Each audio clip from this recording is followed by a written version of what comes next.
Simon என்ற குற்றவாளி அழைத்து வரப்பட்டுள்ளார். ஆனால் பிரதான போதைப்பொருள் கடத்தக்காரரான கஞ்சிப்பான இம்ரானை கைது செய்ய சென்றதாக கூறப்பட்டது. அந்த திட்டம் தோல்வியடைந்ததா? உங்களுக்கு உங்கள் சொந்த ஊரை பற்றி தெரியும். ஏனெனில் நீங்கள் அந்த ஊரை தாண்டி வேறு ஊருக்கு சென்றால் அந்த ஊரை பற்றி பெரிய புரிதல் நமக்கு இருக்காது அல்லவா? எனவே பொதுவாக வேறு ஒரு நாட்டில் முன்னெடுக்கும் நடவடிக்கையை அந்த நாட்டின் சட்டத்திற்கு உட்பட்டும் அந்த நாட்டை பற்றி தெரிந்து கொண்டும் நாம் செய்ய வேண்டும். பொதுவாக நாம் நீந்துவதென்றால் தண்ணீரில் இறங்க வேண்டும் அல்லவா? அது தோல்வியடைந்த நடவடிக்கை அல்ல, ஒரு வெற்றியடைந்த நடவடிக்கை என்று நான் நினைக்கின்றேன். எனவே நாம் தண்ணீரில் இறங்கினோம். செவ்வந்தி நீதிமன்றத்தில் ஆஜர்படுத்தப்பட்ட போது ஒரு பையை எடுத்து சென்றதாக சமூகத்தில் ஒரு பேச்சு இருக்கின்றதே.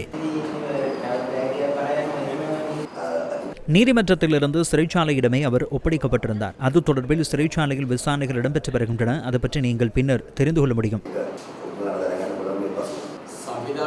இந்த வருட நிறைவிற்குள் கஞ்சிப்பான இம்ரானை பிடித்துக் கொண்டு வருவீர்களா?